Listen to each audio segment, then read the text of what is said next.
ang challenge sa episode na ito. Mahirap kasi ang layo ng nilakad namin. May mga malalaki pang bato na dadaanan.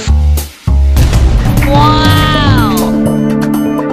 Sobrang tarik, tapos may mga bangin, yung mga pinagdadaanan namin. Kami pa lang ang unang pumunta rito sa mga falls dito.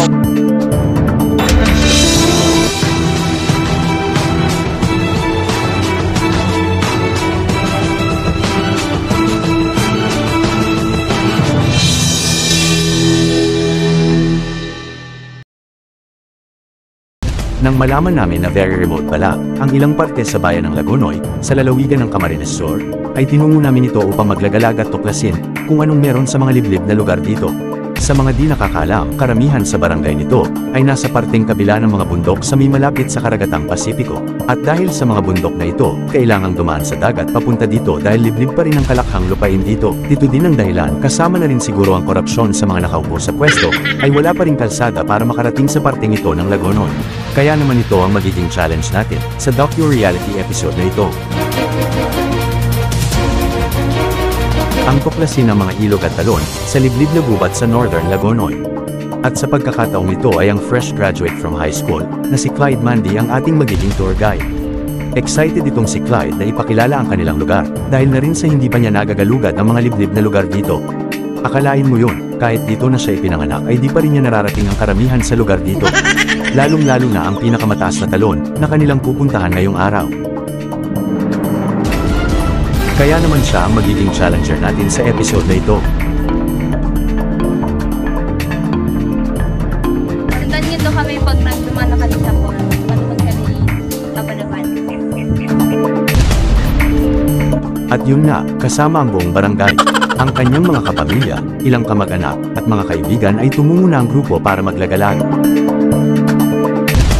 At syempre, ang lahat ng kaganapan ay i-video ng indie documentarista na si Geek Adventurer.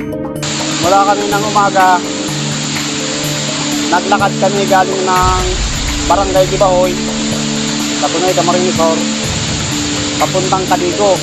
Mula sa kanilang barangay ng Gibahoy, ay maglalakad sila ng mga 3 oras papuntang Karatig barangay ng Sipaco.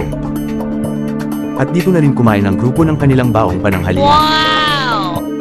Alaman nila, mula sa isang taga rito sa Sipaco na magagahol na sila sa oras kung itutuloy pa nila ang pagtungo sa pinakamataas na talon. Hindi na raw kami aabot ng araw pa doon sa pinakamataas, kaya hindi kami natuloy doon. Iminungkahi ni Kuya Gado na sasamahan na lamang niya sila sa ibang pangtalon na malapit lang sa kinaroroonan nila. Ang ginawa namin, sinamahan kami papunta sa yung ibang falls. Sabi ni Kuya Gado, ay mga 15 minutes lang ang layo ng falls na pupuntahan nila. Kaso, mahirap. Dahil sa madawag ang kanilang tinahak, ay parang pakiramdam ng grupo ay 15 years ang kanilang nilakad. Kasi ang layo ng nilakad namin. May mga matarik na bangin din silang inakyat, at mga naglalakihang bato sa ilog na patungong paanan ng talon. Iba namin kasamahan, yung mga pamangkin ko tapos kapatid ko, sumuko na. Hindi naman nila kaya yung mga pinagdadaanan namin. May mga malalaki pang bato na dadaanan kaya mahirap. Sobrang tarik, tapos ang lalaki ng mga batong nilalakaran namin, tapos may mga bangin, kaya hindi na sumama. Naiwan na sila dun sa patagan. Kami pa lang ang unang pumunta rito sa mga falls dito, gawa ng wala pang kalsada, kaya hindi pa ito inaabot ng mga karamihan. Hindi kinaya ng oras kaya dito na lang muna kami pumunta sa isang falls. Makalipas na ang 30 minuto, ay narating na rin nila ang nasabing talon. Namangha si Clyde Mandy nang makita ito dahil bagamat masukat, dahil nasa di pa ito nabibisita ng sinuman, ay makikita ang natural na ganda nito. Wow! Makikita niyo naman, maganda din siya. Pwede kang pumunta sa ilalim. At medyo mataas din. May maliit na pool, hindi ka doon lumagoy.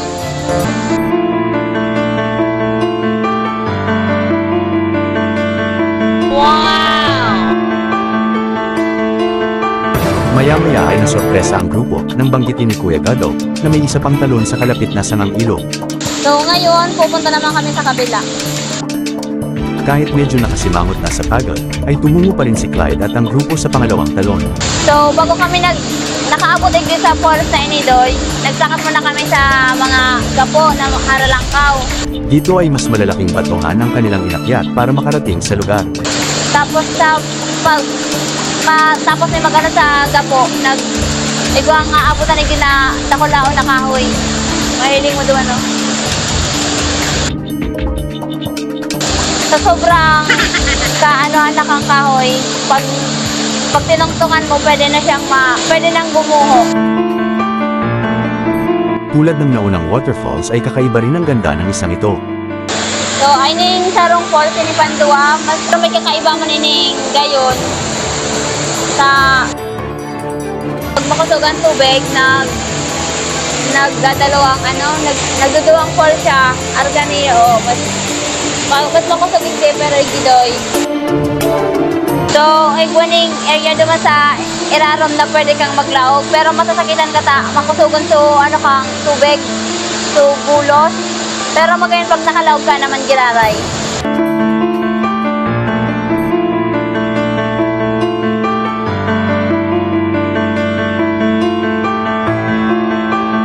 So, overall, mas maganda yung isa, pero kasi may kakaibang ganda rin naman.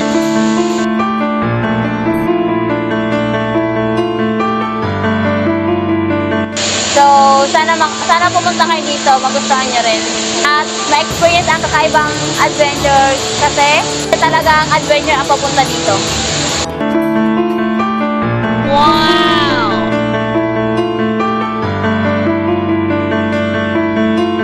Makalipas ang kalahating oras ay naglakbay na pabalik sa Sitio Cadigo ang grupo. Bagamat di nila narating ang kanilang minimithing puntahan, ay may natuklasan naman silang dalawang bagong talon, na tinawag nilang Clyde and Mandy Twin Falls.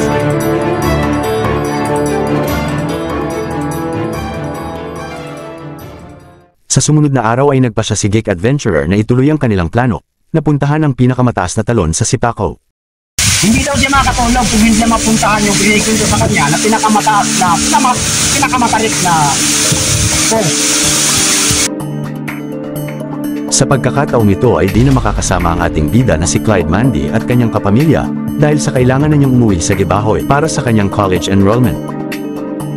Kaya naman ang mga naiwang hindi nag-chicken out na mga kaibigan niyang sina Daisy at Risley ang siyang magiging panibagong challenger natin sa araw na ito. At kasama pa rin ang ating tour guide na si Kuya Gagaw, ang tiyuhin na si Kuya Onyo, at sinano namin na umakyat dito. At ang nakababatang kapatid, ni Risley na si Renren. Bale, anim sila na tutuloy na puntahan ang pinakamataas na waterfall sa Sipaco. Muling tinungo ng grupo ang Sitio Cadigo dahil dito sila magsisimulang maglakad patungo sa pinakamataas na talon. Alas 6 ng umaga, umalis kami sa Sipaco para hanapin ang pinakamatarik na falls. At tulad ng nakaraang araw, ay madawag na gubat ang dinaanan ng ating mga bida. May mga daanan ding makikitid, at halos kasya lang ang isang tao rito. At meron ding mga batis na kailangan nilang tawirin upang makarating sa destinasyon. Higit na challenge ay ang matatarik na bangin na kanilang binabaybay. Sobrang hirap ng pinagdaanan namin. Wow! Dapat bakit napakadilat talaga dito, kaya kailangan natin mag-ingat. Ang patukad migdi sa pusay, big-alalayan minang na demonstrate pa. At ang naglalakihang madulas na mga bato na kailangan nilang malampasan. Tapos nagkakad kami dyan sa mga madulas na bato sa mga lalaki.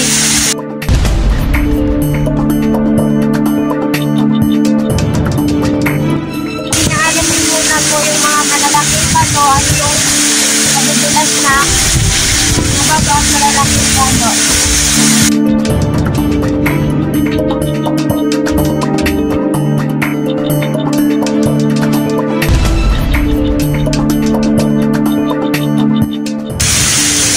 Kung makikita nyo, hindi lang lakad ang ginagawa namin.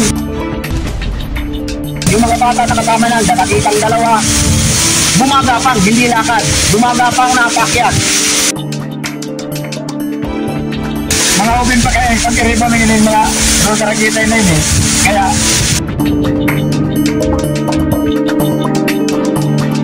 Bago kami nakarating dito, talagang buwis buhay. Talaga namang buwis buhay ang paglalakbay na ito, sapagkat pag nahulog ka sa isa sa mga bangin o malalaking bato, ay tiyak na patay kang bata ka. Kamatayan ng punta natin sa pag nadisgrasya pa na laglag tayo dito sa mga bangin. Pag nadisgrasya ka, na-aksidente ka, talagang hindi kayo uwing buhay. Dahil sa sobrang remote ang lugar at mahirap ang rescue. Bukod pa dito ay matatalas ang mga tipak ng bato na kanilang tinatapakan, kaya naman nasugatan pa itong isa nating challenger na si Daisy. Nasugatan pa ako kasi napakadilas talaga.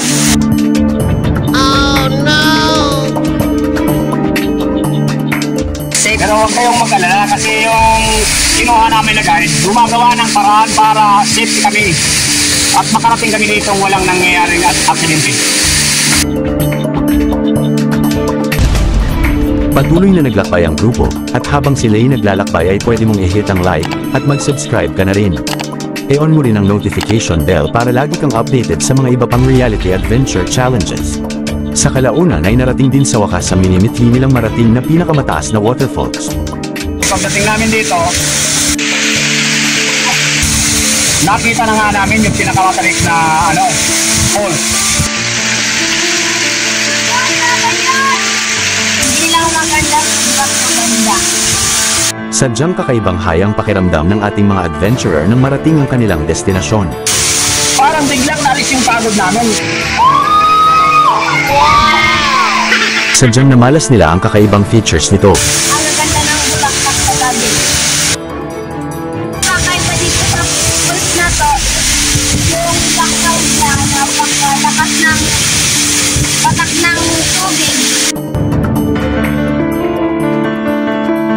Ang lamig ng tubig, tapos yung tumatamang tubig sa baba, parang hamog na lang. Parang ulan, tapos mahapon, tapos hindi naman pala kayong maligo dito sa atas ng tubig na parang shower kaya.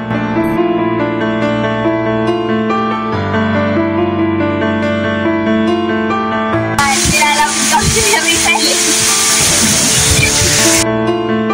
Ang lamig ng hangin, lakas ng impact ng hangin. Kahit na ako hindi bata, hindi ginawa ko sa ngayon. Wow! Saka pwede rin itong inumin dahil napakalinis ang tubig.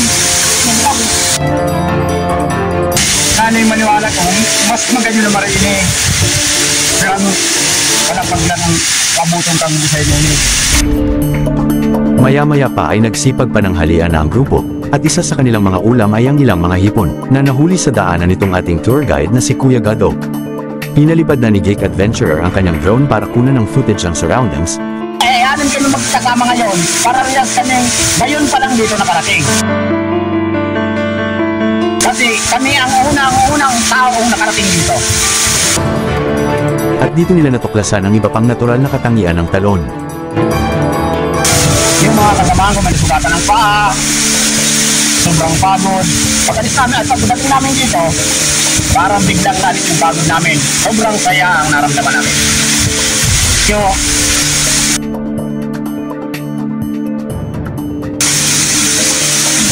nang pari-parin yung doon, nakita namin na Yung taas niya, 4 na layer na o 5. kaya lang hindi na namin actual na mapupuntahan kasi sobrang tarik. Hindi na namin kayang akyatin kasi sobrang tarik talaga. De bale, abangan na lang natin ang mga susunod pang pag-explore dito, dahil malamang na di na naman makakatulog itong si Geek Adventurer hanggat di niya nagagalugad ang bandang itaas ng falls. May isang puno dito na nakakaibang tingnan. Hindi namin alam kung bulaklak o dahon ang naibang kulay. Yun lang ang ating pinagtataka kung anong klaseng puno yun. Ito talagang ilog na to, mula-mula talagang bakagan ng tawag. Kaya itong falls na to, patawagin na lang natin na, papangalanan na lang natin ang Napagkasunduan ng grupo na pangalanan ng nasabing talon na Rapiden Falls. Hango sa unang letra ng pangalan ng bawat isa sa kanila. At dahil na rin sa dami ng water rapids patungo rito,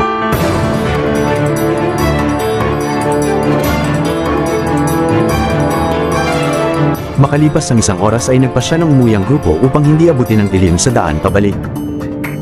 Ang iniisip namin, yung pababa, kung paano kayo lumaba, kasi sobrang hirap pababa, mas maigi pa yung taas. Isang challenge pa rin ito, dahil mapanganib pa rin ang muling pagtahak sa mga naglalakihang mga bato, at matatarik na bangin pa uwi. Pwera na lamang kung magpapaslide na lang sila pababa tulad ng sa mga water park, pero malamang mga matutulis na bato ang kanilang babagsakan sa ibaba. Ang saklap noon kapag nangyari, dahil kung kailan sila pauwi ay saka pa sila madidisgrasya. Ang sabi naman ng guide, kukuha daw kami ng mahabang hangin, kukuha daw ko siya ng mahabang baging, para kapitan ng mga kasamang namin na mga pinatiliyo at dalagita.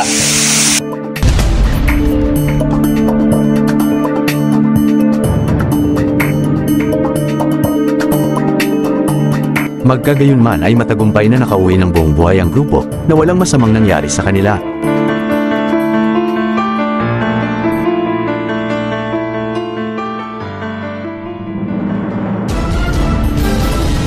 Kaya naman pasado ang grado ng magkaibigang challenger na sina Daisy at Risley sa adventure na ito. Dahil kahit madawag at matarik ang mga bangin, at matalas ang mga bato na kanilang tinahak, at nasugatan pa itong si Daisy, ay di pa rin sila nag-chicken out, at tuloy pa rin silang narating ang kanilang destinasyon. At sa atin namang unang challenger na si Clyde Mandy, masasabi nating postpone ang resulta ng kanyang challenge. Dahil bagamat nakarating siya sa bagong tuklas na talon nung nakaraang araw, ay sadyang kinyo lang siya ng oras para marating ang Rapiden Falls. Ganyun pa man ay ating aabangan ang kanyang pagpunta sa Rapiden balang araw. Special thanks sa ating guide na si Kuya Edgar Gado Velasa, sa kanyang bihasang pag-guide sa ating mga bida. At sa tiyugin ng grupo na si Kuya Onyo na sanggang dikit pala ni Kuya Gado nung sila ay mga bata pa. Abangan ang mga susunod pang reality challenges na aming ihahamon, sa sinumang may balls na gustong sumubok, sa mga kakaibang adventures na aming idodokumento.